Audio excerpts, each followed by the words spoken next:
peux réécouter encore le message sans prendre l'aspirine, ça ira. Acclame le Seigneur.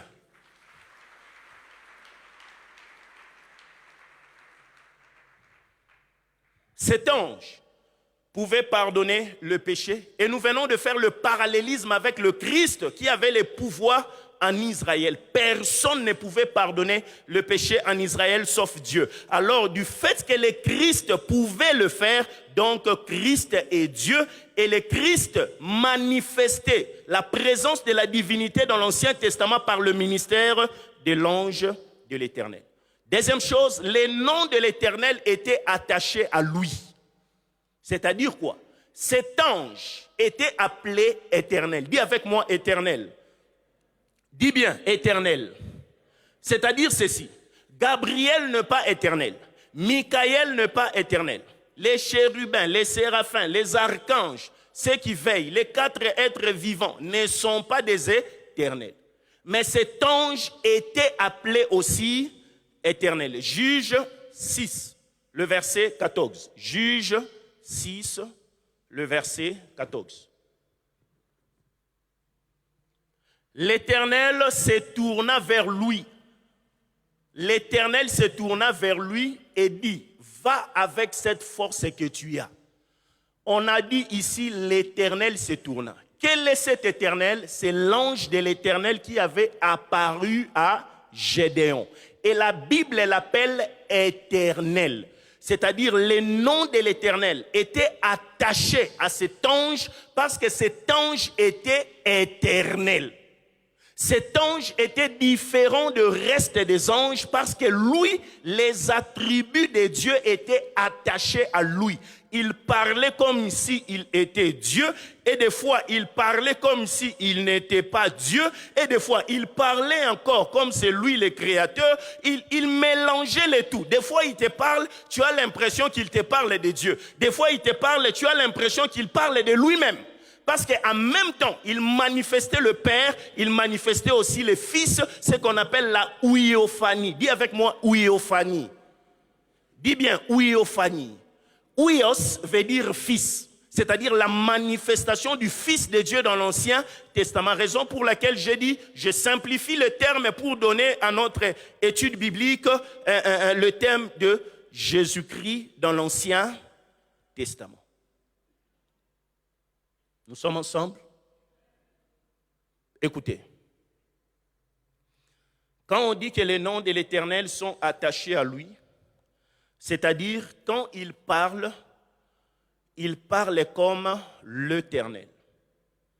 Autre chose, les noms de l'Éternel sont attachés à lui, c'est-à-dire il n'a ni commencement ni fin parce que lui est éternel. Les noms de l'Éternel sont attachés à lui, c'est-à-dire avant le temps de l'Ancien Testament et du Nouveau Testament, lui avait déjà existé. Jean 8, 58. Jean 8, 58. Jean 8, 58. Jean 8, 58. Jésus leur dit, en vérité, je vous l'ai dit, avant qu'Abraham fût, je suis. En d'autres termes, avant qu'Abraham soit né, dans la version Colombe, on a écrit avant qu'Abraham soit né, je suis. Quand Jésus dit je suis, les Juifs ont compris que Jésus disait qu'il est éternel. Ils ont pris des pierres pour lapider Jésus. Ils ont dit, toi qui es un homme, pourquoi tu te mets au même pied d'égalité que Dieu? Qu'est-ce que tu veux nous faire voir? Mais tu es un homme.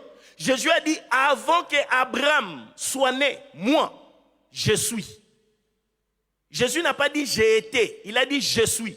Ça parle de l'Éternel présent. C'est lui qui a existé dans le passé, dans le présent et dans le futur.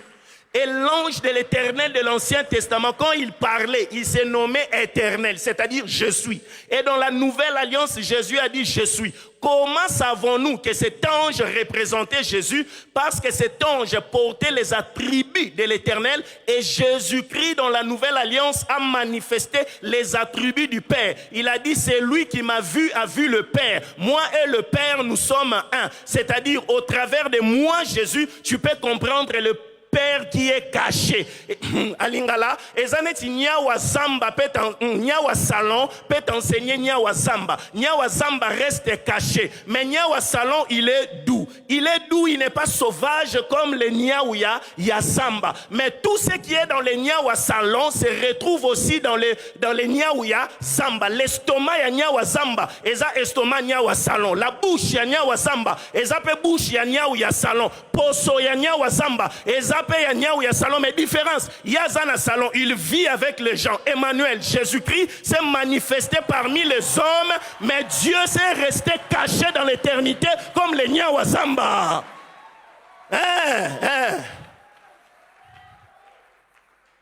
Et Jésus a dit, avant qu'Abraham soit né, moi, je suis. Il pouvait dire j'ai été. Non, il a dit je suis. C'est-à-dire je suis l'Éternel. Et dans la compréhension hébraïque, les Juifs ont compris que cet homme ici veut se placer au même titre d'égalité que le Dieu invisible, et ils ont cherché à lapider Jésus.